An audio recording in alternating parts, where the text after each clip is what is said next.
Boa tarde, gente. Tudo bem com vocês?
Boa tarde, gente. Sejam bem-vindos. Boa tarde, Neide. Tudo bem com vocês? Nesse ritmo doido de prova atrás de prova? Só hoje que deu uma brechinha? Você estava olhando aqui se eu não fiz nenhum agendamento errado, porque do M1 eu esqueci uma aula para trás, aí a Lisa me cobrou. Mas vocês têm prova sexta-feira, não tem? Sim. Beleza. Uma atrás da outra o dia todo. Vocês já estão vendo a minha tela? Sim. Beleza. Vamos começar comentando as frases. O que eu fiz aqui na apresentação de hoje? Eu peguei as questões do TVA2. Vocês já têm resposta dele, não tem? O plural já enviou para vocês as questões corrigidas? A de vocês eu já corrigi. Estou corrigindo do M2. Vocês já receberam direitinho o retorno da plural? Eu já recebi. Beleza. Que aí vocês têm uma noção do que eu estou falando e conseguem acompanhar com a de vocês aí. Então, se vocês quiserem, à medida que a gente estiver falando aqui, abrir no celular a de vocês lá no plural, não sei se vocês conseguem acesso, eu acredito que sim, vocês podem fazer isso, porque aí vocês vão ver o que vocês colocaram e o que é a resposta, se está batendo, se não. Teve até um aluno que falou comigo que eu tinha corrigido uma errada, eu fui lá e corrigi, realmente ele estava certo. É uma que é predicado nominal. Eu vou comentar com vocês ela aqui, na hora que chegar nela, tá? Tem duas que tem um texto que a gente já comentou. Eu mantive na minha apresentação aqui do PowerPoint a cópia do texto, caso a gente queira voltar nele e tudo. Mas eu acho que a gente pode ir direto nas questões, para a gente ganhar tempo e verificar se a gente consegue falar de todas. E na nossa próxima aula, que eu acredito que vai ser segunda-feira que vem, se vocês não tiverem prova, porque eu acho que de manhã eles têm. Não sei como é que vai ser o de vocês, não, que eu vou confirmar com a Adriana, porque ela passou só dessa semana para mim. Aí, o que eu quero fazer com vocês? Eu quero fazer no fim de semana um agendamento das atividades que eu quero que vocês fotografem e mandem para mim. Mas eu ainda não tive tempo para poder sentar e olhar isso. Aí eu vou mandar para vocês uma listagem do arquivo atualizado com todas as atividades que eu pedi desde o início do ano até hoje, para ver o que é que vocês estão faltando. E o que estiver faltando, vocês colocarem em dia e me enviar, para a gente ajustar isso, tá? E como que vai ser avaliado? Então, mas daí, só uma dúvida. A gente vai ter que te mandar todas ou só algumas específicas? Então, algumas específicas. É isso que eu quero pontuar. Tem algumas específicas que eu vou valorizar, certo? Tem algumas que são do caderno, que o pessoal já tinha me apresentado, mas tem outros alunos que não entregaram. Então, eu vou fazer um levantamento do que é que está faltando, pegar a minha anotação antiga e intercruzar uma coisa com a outra, tá? Para ver o que é que está faltando, de quem que está faltando, e fica mais fácil de eu passar para vocês. Tem que fazer isso de todas as turmas, mas ultimamente, nesses 2 últimos dias, eu só apliquei prova, corrigi prova e trabalhei em cima das revisões com os meninos do avançado do M1, que a revisão ela toma mais tempo do que vocês imaginam, porque eu tenho que pegar de outros lugares Então, por exemplo, a do avançado hoje eu tinha 4 ou 5 telas abertas e trocando ideias com eles a respeito de algumas dúvidas. Então, o que eu preciso que vocês façam? Se possível, abra a prova de vocês no plural. Eu vou jogar ela aqui na tela, então quem não tiver dificuldade, que às vezes não está com acesso em mais de um lugar, depende muito do equipamento que está usando. Quem tiver qualquer dificuldade de acesso, consegue acompanhar comigo aqui. O ideal, gente, e eu quero que vocês, por favor, façam isso no caderno. Peguem as questões que vocês tiverem errado, ou as redações que não ficaram boas, porque eu coloquei alguns comentários, questões abertas, que tinha falha na construção de texto, eu coloquei observação lá. Não tirou o total e eu coloquei observação. Com algumas ressalvas. Teve alguns alunos, não lembro mais se é A, B ou C não, que escreveram para mim a palavra, acho que enxergar ou enxergamos, com CH e ela é com X. Eu dei o total e coloquei observação que era só essa palavra. Agora, quando tinha mais de uma coisa errada, aí eu mexi na pontuação. Eu vou explicando isso para vocês à medida que a gente for comentando as questões. E qualquer dúvida que vocês tiverem, vocês vão me falando também, que ainda dá tempo de fazer qualquer tipo de ajuste, beleza? Vamos começar aí com o comentário das 2 frases que eu trouxe aí, vocês já estão visualizando na tela, que são do Chaplin. Pensamos demasiadamente e sentimos muito pouco. Necessitamos mais de humildade que de máquinas, mais de bondade e ternura que de inteligência.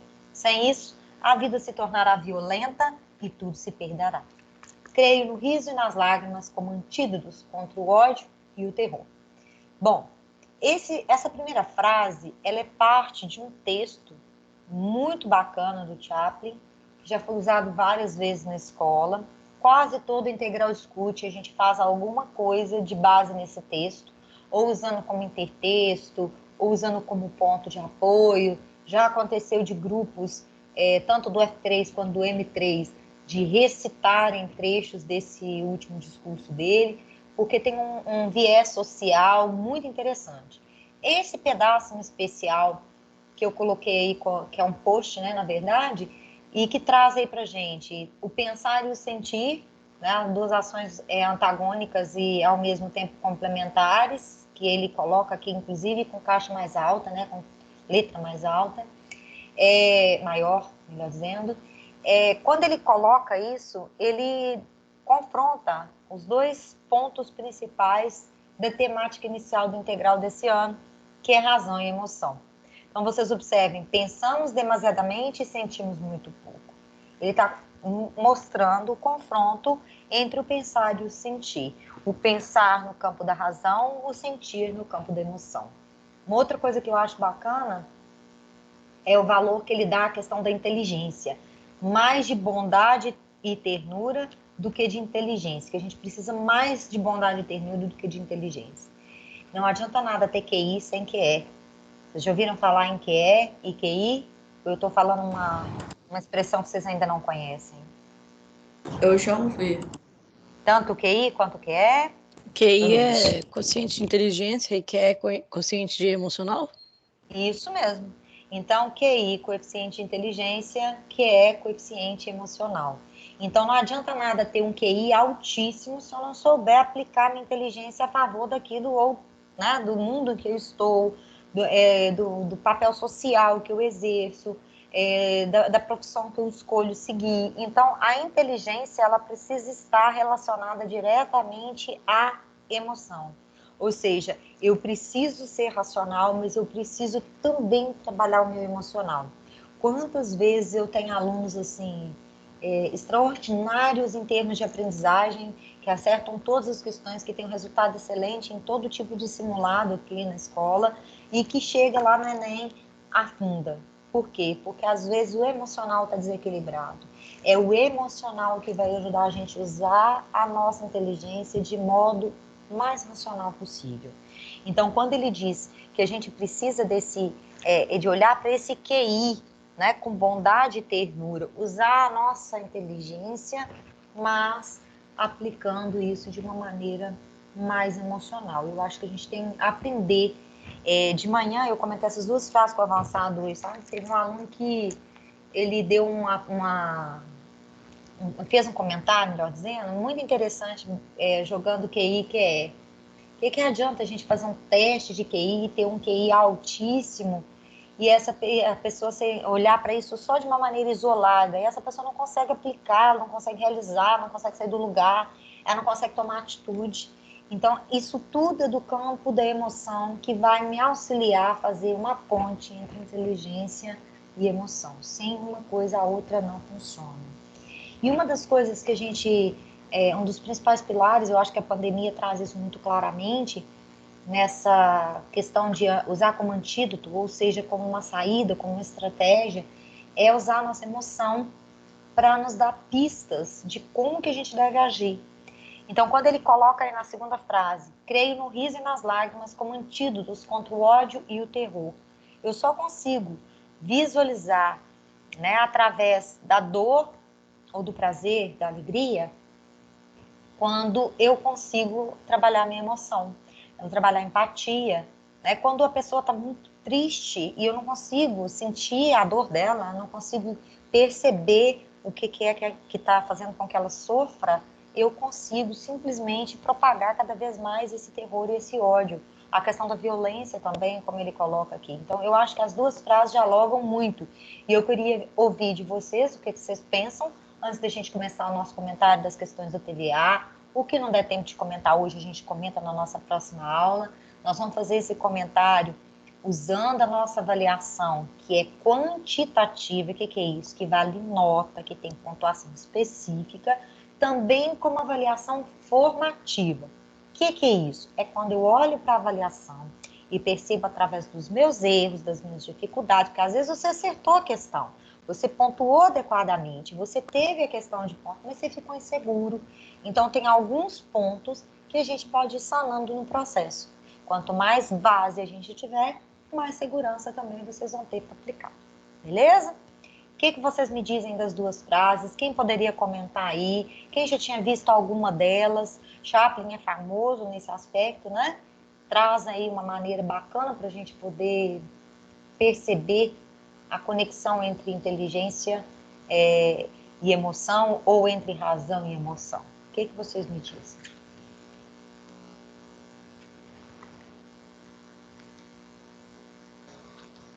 Eu acho meio que ele quis dizer, tipo, que a gente não consegue viver só de emoção nem só de razão, mas que atualmente a gente dá muita importância para pensar, para inteligência, para essas coisas, mas a gente está esquecendo, tipo, que a emoção também importa. Muitas vezes, tipo, a gente pensa muito antes de fazer as coisas e acaba, tipo, levando as coisas muito racionalmente. Tipo, em vez de fazer o que a gente quer, a gente faz o que a sociedade acha que a gente deve fazer, o que parece ser mais certo, mas a gente não faz porque a gente sente, o que a gente realmente quer. Eu acho que, tipo, isso vai degradando ainda mais a nossa sociedade. Com certeza. E isso vale, viu, gente, para aspectos de escolhas profissionais.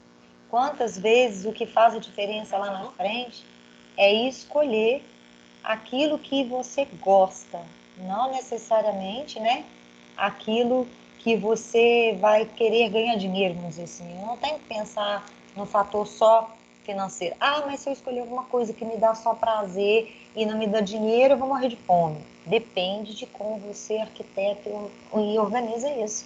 É fazer com que a sua inteligência esteja a serviço da sua emoção e a sua emoção esteja a serviço da sua inteligência. Ou como o menino da manhã disse, nós somos um todo muito complexo e nós precisamos de equilibrar tudo isso, certo? Eu acho muito pertinente o que você disse. Eu acho que a gente, às vezes, pensa demais, né? E acaba deixando de fazer aquilo que a gente gosta, aquilo que a gente quer. E talvez desse até mais certo se a gente executasse isso daí. Alguém mais quer fazer algum comentário? Podemos partir para a primeira questão?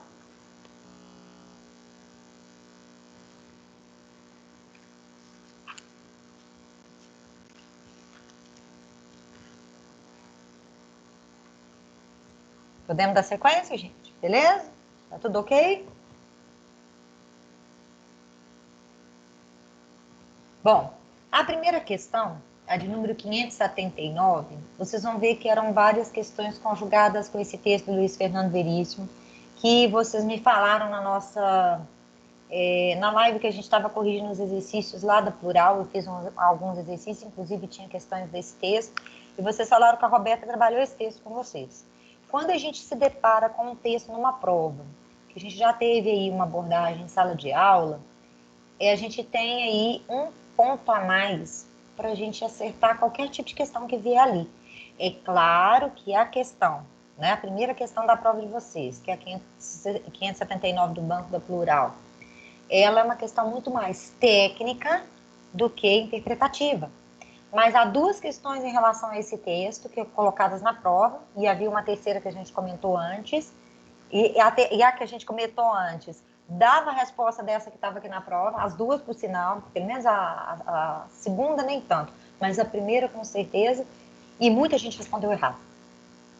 Porque às vezes fica focado numa coisa, na hora que a gente está falando aqui na parte da live, outra disperso, né? Eu sei que tem alguns que se debandam pro joguinho, cuidado, porque aquilo que você não presta atenção no momento acaba sendo cobrado para o outro lado e você não vê. Então, muita atenção nisso daí.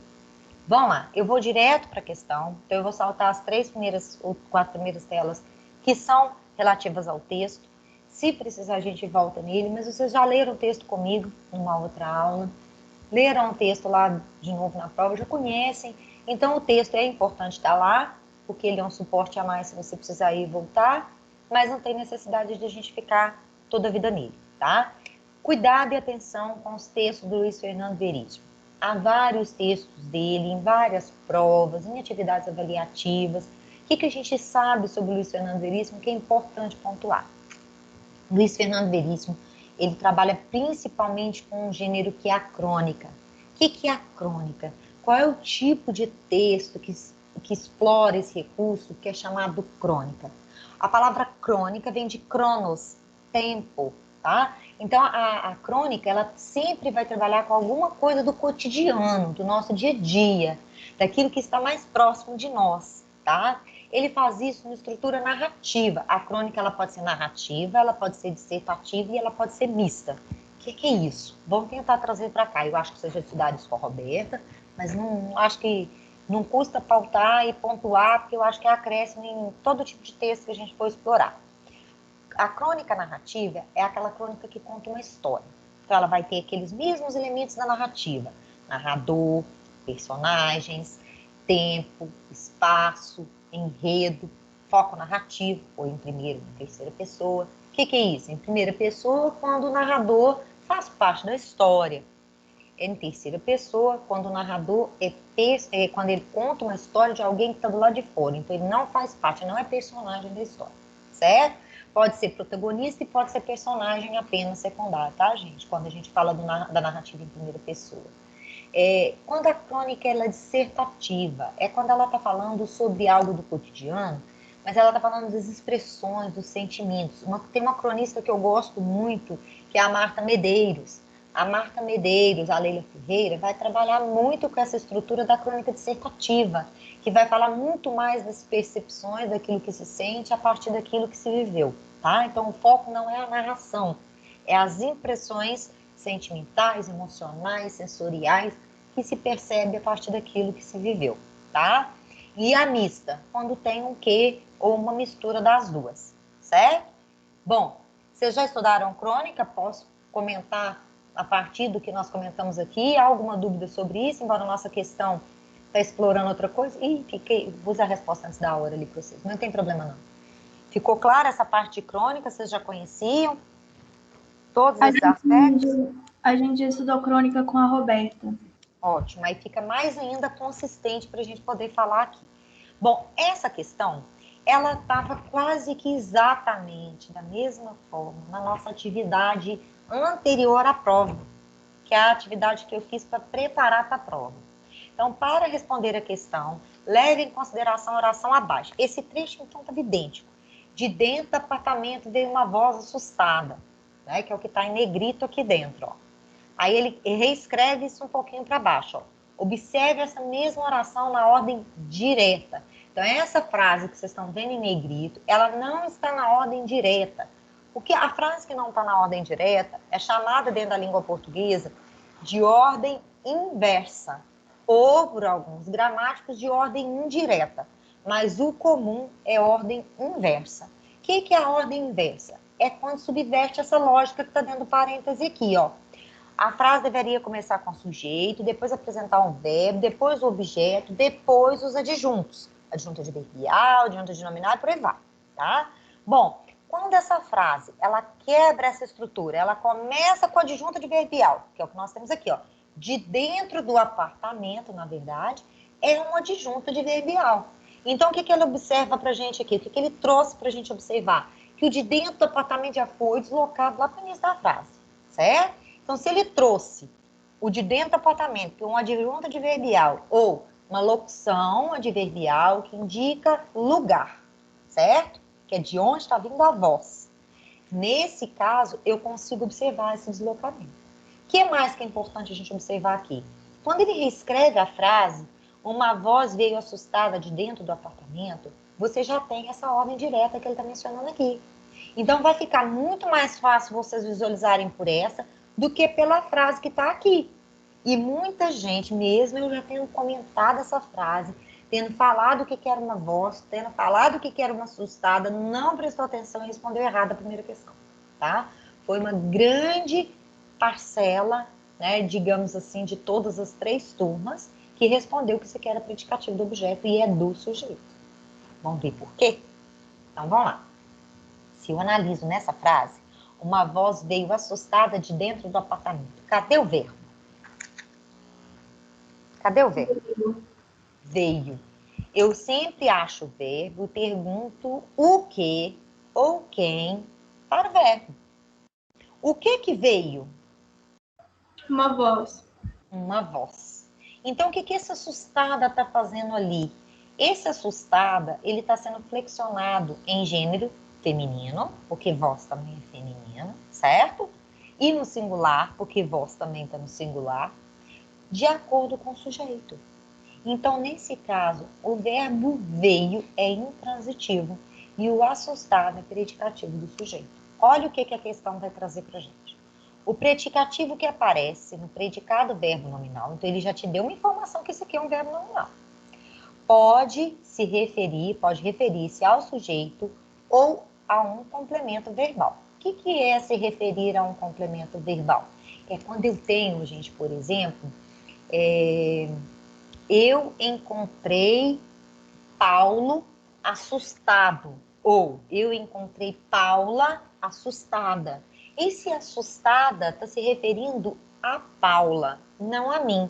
Mesmo que eu tivesse colocado assim, João encontrou Paula assustada. Então, eu tenho gêneros diferentes. João é do gênero masculino, Paula do gênero feminino. Quando eu alterno esse gênero, fica fácil de vocês observarem se esse predicativo é do sujeito ou se esse predicativo é do objeto. Nesse caso, ele está deixando isso implícito para vocês, ó, ou um complemento verbal, que pode ser um objeto direto ou um objeto indireto. Então, se eu tivesse essa frase que eu disse, eu poderia ter o assustada como um predicativo do objeto. Nessa frase, como eu mencionei aqui na minha explicação, a palavra assustada na frase, que deveria estar o aspas, deveria ter fechado em assustada, tá, gente? Na frase, de dentro do apartamento veio uma voz assustada, é classificada como predicativo do sujeito, uma vez que se refere ao sujeito uma voz. Alguém tem alguma dúvida nessa? Quem marcou o predicativo do objeto, conseguiu visualizar por que não é do objeto? Eu preciso a gente fazer alguma interferência, numa próxima aula eu preciso de fazer alguma parte a respeito? O que vocês me dizem? Qualquer coisa eu anoto aqui. Quem marcou do objeto, ou escreveu lá do objeto, entendeu o que é?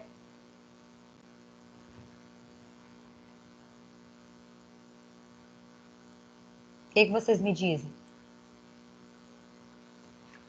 Essa questão eu acertei que estava se referindo a uma voz, só que eu coloquei predicativo do objeto por causa que eu confundi na hora que eu escrevi. Na verdade... eu até inverti, eu até vi essa frase invertida aí, eu lembrei daquela dica que você disse lá, acho que até quando a gente estava no presencial ainda, você disse que dava para, se você invertesse a voz, se você invertesse a frase assim, você conseguiria identificar melhor. Eu até fiz isso, eu vi aí, só que eu confundi na hora de escrever. Sabe o que eu acho, Samuel? Muitos de vocês devem ter visualizado uma coisa que é muito comum. Ao analisar nessa estrutura da ordem direta aqui, ó, o uma voz, ele parece muito com o objeto direto. Então, muita gente pode ter pensado, veio o quê? Entendeu? Ao observar, você não observa o verbo vir, né, que está aqui flexionado, com um valor de verbo intransitivo, mas com um valor de VTD. E lembra que a questão que a gente fez na aula, né, durante as lives em si, um pouquinho antes da prova, o veio, ele poderia ser verbo intransitivo ou transitivo indireto, mas ele não pode ser verbo transitivo direto. Lembra da gente comentar isso? Então, eu acho que a maioria provavelmente visualizou uma voz como OD, e a gente tinha frisado isso. É o que me preocupou um pouquinho. Claro que não foi todo mundo, tá? Da turma A, por exemplo, quer ver? Deixa eu pegar aqui pela atividade, que dá para vocês terem uma ideia.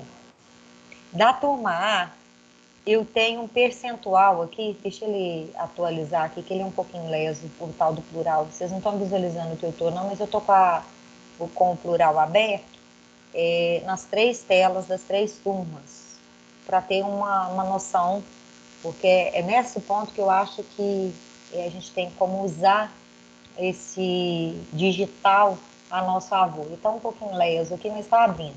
O que eu quero comentar com vocês? O percentual de alunos das turmas de uma maneira geral, da primeira questão, ele teve um percentual mais alto de erro. E era uma questão que eu imaginei que vocês iriam acertar pelo fato da gente já ter comentado esse texto e eu ter comentado com vocês nas nossas aulas que o assustado seria do sujeito, tá? Então, pode ser que trocou na hora, pode, mas ficar atento a isso daí, porque esse tipo de ocorrência aqui cai bastante lá para frente, tá certo? Deixa eu ver aqui, até agora nada de lá abrir. Ô, lezeira, hein? Vai ver que a minha internet está lenta também. Enquanto ele está abrindo, eu vou comentar nas outras questões, depois a gente fala sobre a questão de percentual, tá? Essa questão, vocês estão lembrados dela?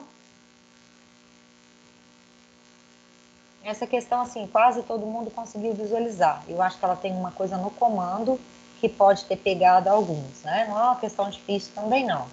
Eu trabalho, tu trabalhas, ele trabalha. Então, note que o dedo indicador apontando para o outro. Ele está dando o quê? Uma ordem, né? A ideia daquele que manda. Com a chegada do capitalismo, então, primeiro, no princípio, era o verbo. Tá, beleza. Então, lá no início, no tempo das cavernas, você vê pela vestimenta dos personagens, né? Das personagens também, pode chamar no feminino. Com a chegada do capitalismo, mudou o verbo do princípio. Eu lucro, tu trabalhas, ele reclama da inflação. E aí, o que mudou do princípio era o verbo para a época do capitalismo? O que vocês conseguem visualizar antes da gente prosseguir no que vai perguntar ali, que eu acho que tem a ver com isso? Que no princípio todos trabalhavam e depois do capitalismo alguns começaram a lucrar, outros a trabalhar e outros a reclamar da inflação, por exemplo. Isso, ou seja, o capitalismo, o que ele faz? Para que uns tenham muito, há uma exploração, né, de muitos, e ao mesmo tempo essa reclamação é comum, por quê? Porque eu vou reclamar porque eu não estou ganhando. Se eu não faço parte daquele grupo que está ganhando, eu estou reclamando. Então é exatamente isso que vocês percebem aí. Há uma desigualdade. Enquanto todo mundo estava trabalhando na primeira, na segunda, há uma diversidade aí. Enquanto uns estão lucrando, os outros estão tendo que trabalhar. Então vamos lá, vamos ver a ideia aí. Observe o papel do dedo indicador. Não sei se vocês conseguem visualizar, porque a imagem, quando a gente amplia, nem sempre fica tão boa. Ele está apontando o dedo para os outros, a mesma coisa, né? E aqui a gente tem a ideia como se fosse um militar e alguém ligado a escritório, ou um professor, porque carrega papel e tudo mais. Então dá para a gente pensar em algo desse aspecto aqui. Vamos lá. A questão perguntava exatamente isso. O par de verbos que caracteriza, respectivamente, o patrão do empregado é lucrar, trabalhar, trabalhar, reclamar, lucrar, reclamar, reclamar, trabalhar. E aí? A maioria acertou. Isso eu tive um índice alto de acerto. O que vocês marcaram aí? Vocês lembram? Letra A, lucrar, trabalhar. Coloquei a Letra A também. Isso. É a letra A. Obviamente, ali a gente consegue perceber o papel, né, dos dois ali nesse aspecto. Eu estou achando interessante A turma B teve uma resposta da primeira questão altíssima, a maioria acertou. A turma A teve a maioria bem próxima da média. E a turma C ainda está aqui tentando pensar em abrir, porque o meu plural está lento. Enquanto isso, essa daqui vocês conseguem perceber. O que essa palavra aqui significa? Porque ela é determinante na resposta. O que respectivamente significa ali? Que a primeira palavra da resposta está relacionada com patrão e a segunda palavra, que no caso é trabalhar, está relacionada com empregado. Exato. Ou uma outra pessoa que falou aí, segue esta ordem. Tem que seguir a mesma ordem das palavras que estão ali. Isso é determinante, tá, gente? E vale para outras disciplinas. Vocês estão fazendo um monte de prova aí, linguagem e veículo. Se aparecer a palavra respectivamente, você tem que observar a ordem em que os termos aparecem, a ordem em que está sendo cobrada, que está lá no enunciado, para poder associar na resposta. Beleza? Essa daqui foi uma questão bem tranquila para a maioria de vocês. Era uma questão de interpretação e não era uma questão difícil. Leitura de imagem, análise, né, correlação, mas bastante perceptível a percepção de vocês, a captação de vocês. Essa daqui não é uma questão difícil, mas ela teve um índice maior de erros. Por quê? Porque eu tenho que ir no texto e voltar. Bom, vamos lá. Primeiro eu vou no enunciado, que nem eu falo com o pessoal do avançado. Isso vale para as outras provas que vocês estão fazendo. Leiam sempre o enunciado primeiro e depois vocês vão no texto, independente do tamanho do texto que está relacionado à questão. Então o enunciado está lá assim. O sujeito de cada um dos verbos em destaque nas passagens abaixo está corretamente identificado em. Então, até me perguntaram essa questão na hora que estava fazendo a prova. Observe o que está no comando. Só uma alternativa tem a identificação correta do sujeito. As outras estão erradas. Então, em 4 alternativas, 3 estão erradas e uma está certa. Tem gente que me perguntou se seria o inverso, tá? Muita atenção na leitura da questão, muita atenção nos enunciados das questões. Isso vale para ciências, isso vale para o LPT, que eu não sei se vocês já fizeram, o F2 já, porque o Daniel fez ontem, parece. Questões ligadas, por exemplo, até a matemática, quando você interpreta detalhadamente o enunciado, você consegue visualizar o que está pedindo e aí você vai com mais rapidez para chegar na resposta. Você tem mais facilidade para chegar na resposta. Vamos ao texto. Flávia logo percebeu que as outras moradoras do prédio, mães dos amiguinhos de seu filho, Paulinho, de 6 anos, olhavam-na com ar de superioridade. Não era para menos. Afinal, o garoto era, até aquela idade, imaginem, se limitava a brincar e ir à escola. Andava em total descompasso com os outros meninos, que já desenvolveram múltiplas e variadas atividades desde a mais tenra idade. Então, primeiro, vamos pegar os verbos, eu devia ter destacado de vermelho, né, para vocês poderem visualizar comigo. Imaginem, andava, olhavam e desenvolveram. Então, vamos lá.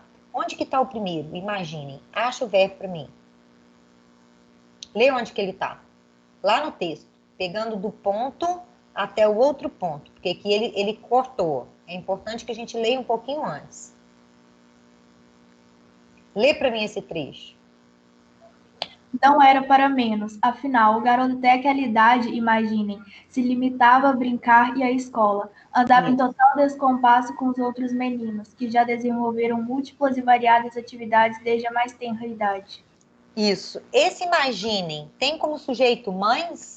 São as mães que imaginem? Não. Ele está falando com quem aqui? Ele está falando com o interlocutor. Com o leitor? Com o leitor. E ele aí vai utilizar o que a gente chama de sujeito indeterminado. Ali eu não consigo associar diretamente quem é o sujeito, né, de imaginem. Se no lugar de mães aqui, ó, no parênteses tivesse aqui sujeito indeterminado, ou os leitores, poderia ser verdadeiro. Beleza? Conseguem visualizar então que imaginam é mães? Qual automaticamente pode ser o olhar do aluno ao imaginar que poderia ser mães? Ah, porque eu tenho imaginem no plural, na terceira pessoa do plural, e mães também está na terceira pessoa do plural. Então, uma relação de concordância entre os termos. Só que eu tenho que voltar no texto e analisar se no texto cabe essa relação, tá? Porque pode ser. Mas nesse caso aqui, seria, gente? Seria possível fazer essa imaginação que seriam as mães? Porque ele está falando, imaginem vocês. Ele está conversando com o leitor. Tá certo? Vamos lá na letra B. Lá na letra B, eu tenho o verbo andava. O andava tá aqui, mais no final, certo? Então, eu vou precisar de observar um pouquinho antes no texto, quando ela tá falando aqui, ó. Não era para menos. Afinal, o garoto, até aquela idade, imaginem, se limitava a brincar e ir à escola. Andava em total descompasso com os outros meninos. Então, quem é que andava em total descompasso com os outros meninos? O garoto. O garoto. Se eu perguntasse para vocês, olha a pegadinha. Se no lugar dessa pergunta aqui, ó, o comando tivesse, se o sujeito está classificado corretamente e tivesse aqui sujeito simples, estaria certo? Eu acho que estaria, porque garoto tem um núcleo só. Não, estaria errado. Porque garoto aqui é o sujeito, tem a ver com andava, sim.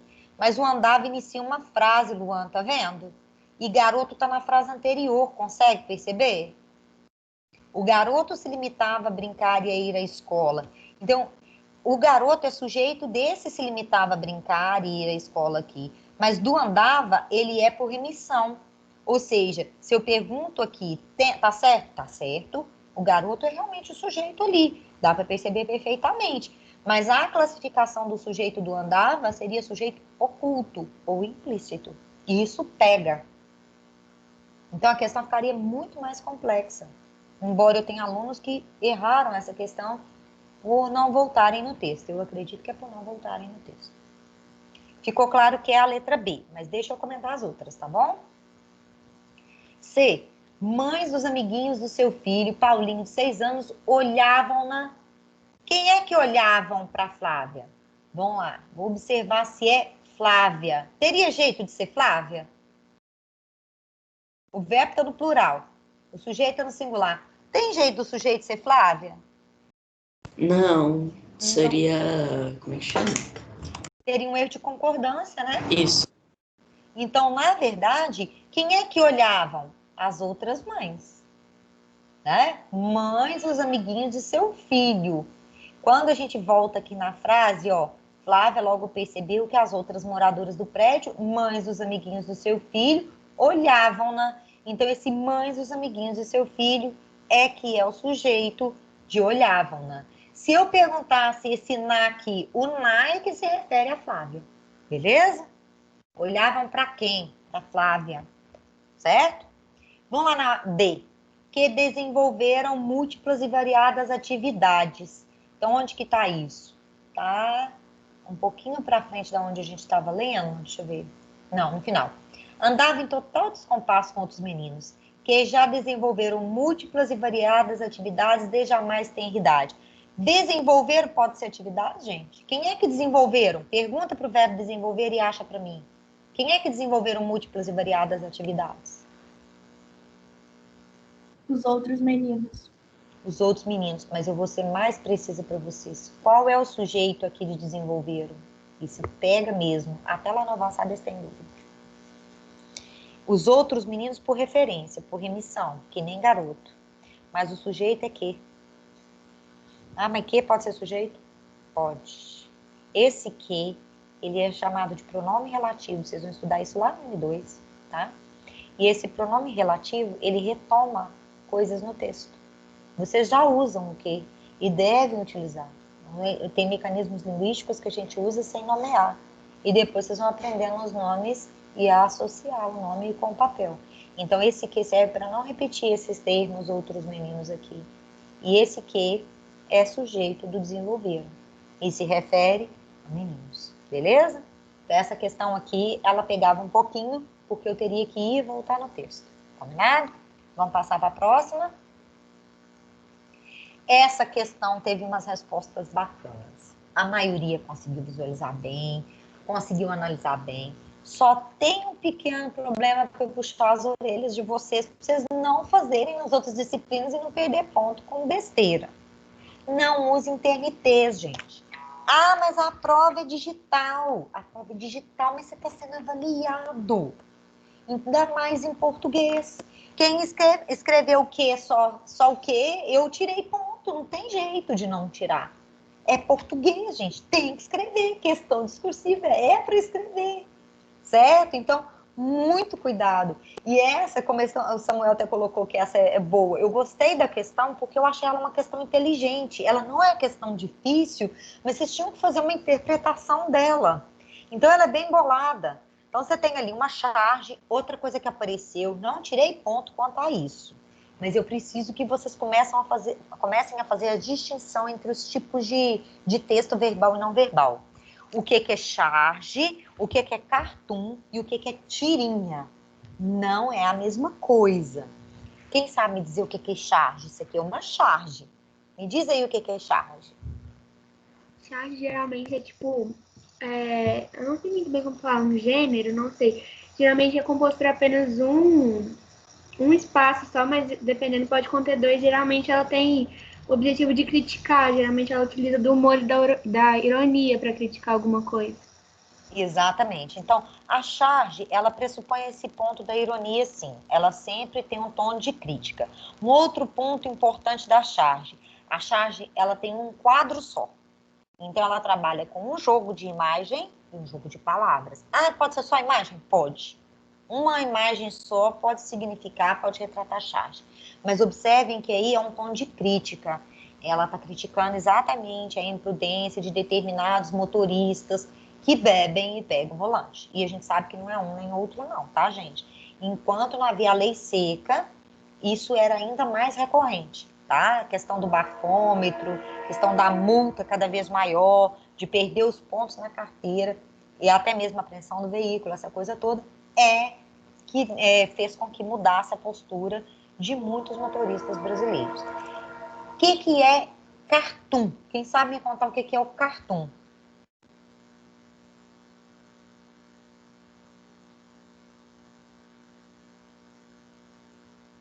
Qual a diferença entre charge e cartoon? A charge geralmente vem acompanhada de uma crítica. Isso, a charge sempre vai ter crítica. O cartoon, ele pode ou não brincar com isso. O cartoon também tende a ser um quadro só, ele pode ou não criticar, tá? Mas o papel do cartoon é muito mais esse apuro com a imagem, ele brinca com a imagem, ele é muito mais lúdico do que a charge em si. A charge, você bate o olho e sabe que está te criticando ou criticando alguma coisa, beleza? Bom, e a tirinha? Qual a diferença, então, entre charge, tirinha e cartoon para a gente passar para a questão em si? Tirinha tem mais de um quadro, diferente da charge e do cartoon. Beleza, exatamente. Então, teve gente que na resposta falou para mim que era tirinha, tem gente que usou a palavra cartoon e tem gente que usou a palavra charge. Era charge, foi mencionada, tá? Na própria construção da questão, quando está lá assim.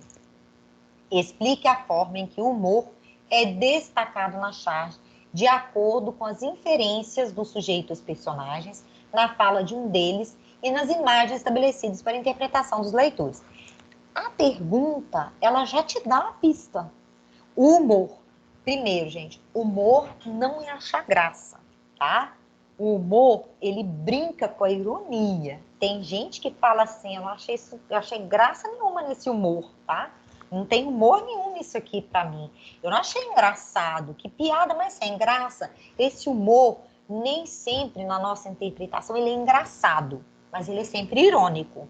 Então, como a gente está falando de crítica, que a charge, ela é crítica, o humor é muito comum na charge.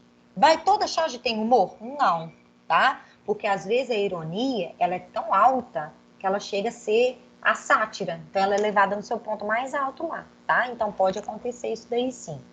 Bom, vamos observar outra coisa. O que é a palavra inferência? Quem sabe me dizer o que é inferência? Vocês conseguiram fazer a interpretação dela, mas eu queria saber o que é inferência. Isso soma para outras provas.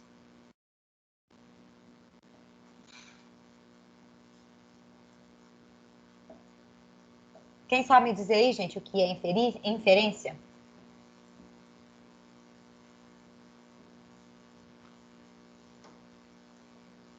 Inferência? Não sei não. Inferência é quando você consegue compreender, interpretar aquilo que está na entrelinha, que está subentendido, certo? Ou seja, depreender, fazer inferência é a mesma coisa. Eu vou ter que interpretar fazendo uma correlação entre palavra e imagem. É o que ele está pedindo para vocês aqui, ó. Explique a forma em que o humor, que nesse caso pode ser, vamos falar de ironia, que eu acho que fica mais fácil, essa ironia destacada na charge, de acordo com as inferências do sujeito e das imagens. Então, quando você observa na frase, juro, muita gente até na hora de construir a resposta fez isso e ficou muito bem feito, juro para vocês dois que eu não bebi. Usou essa frase, né, explicando que ele olha para uma pessoa e vê duas. Então, que ele está provando que ele está bêbado, tá? Uma outra coisa que não é certo para vocês construírem respostas discursivas. Não use um número, a não ser que seja Segunda Guerra Mundial, a não ser que seja o ano vigente, 2020, certo? Fora isso, por extenso, você está escrevendo. É resposta discursiva, você está sendo avaliado. Então, a linguagem é importante aí também. Beleza? Bom, quem pode comentar o que escreveu, pode ler até a resposta aí, porque se vocês estiverem com ela na tela, eu vou colocar minha resposta e nós vamos parar nela. Neide, você não sabe o tanto de vezes que eu tive que apagar a minha resposta, tipo, Porque apagar a você parte achou da que minha não estava resposta. bem redigida. Não é que, tipo, eu tive que apagar a parte da resposta e escrever de novo, por causa que eu escrevi o que, só com só o Q, o N também. Mas muita por causa que gente eu tô deixou. acostumado, né? Por causa que eu tô acostumado a só mexer no WhatsApp web, né? Que eu fico Eu uso 25 muito horas também. por dia no computador. Aí, 25 horas é ótimo. aí eu tô muito acostumado a mexer aqui. Aí no WhatsApp eu uso essas coisinhas e escrevo rápido, né? Aí E não eu fiz tem problema usar lá, mas na resposta você tem que tomar cuidado. eu vou a resposta inteira, já tá escrita já a resposta inteira, e depois eu vejo que tem um tanto de a palavra abreviada, tem que apagar de novo. E muita gente deixou, viu, Samuel? Isso é muito válido. Não façam isso nas provas que vocês estão fazendo. Pois é, eu acho que eu não sei se eu deixei, não. Também. Eu Porque conferi tem tudo, professor... Não, mas o que tiver deixado eu coloquei na observação. Eu fui fazendo a correção e fui colocando. Tem aluno que colocou. Falei, ainda coloquei. Cuidado com intermitês. Não use o intermitês. Isso tudo eu coloquei nas respostas para vocês lá. Tem gente que... Às vezes, meu Deus, parece que coça para escrever abreviado, só que eu tenho que lembrar. Não pode. Exatamente. E na verdade é o seguinte, gente, se vocês estiverem escrevendo na internet, pelo WhatsApp, pode usar. Eu uso o VC, eu uso o TB no também. Problema nenhum no seu WhatsApp. O problema é que vocês estão fazendo uma resposta de prova. E aí, por ser virtual, você esquece disso. Tá certo? Então, olhem só a resposta que está aí, que eu acho que é válida. O humor da charge está na ironia do sujeito motorista, devia ter posto motorista ali entre aspas, tá? Ao afirmar que não está bêbado ao guarda de trânsito. Referindo-se a vocês dois, teve gente que fez isso aí muito bem feito, quando há apenas uma pessoa. Contudo, isso é comprovado que ele está dirigindo bêbado também pelas expressões faciais e outros elementos não verbais. Muita resposta bacana. Diga. Tem uma aula aqui agora. Eu tô fechando. Eu já havia falado que eu ia parar nessa. Então, muita atenção nisso nas provas, tá? No que vocês vão fazer aí, para não cometer os mesmos deslizes.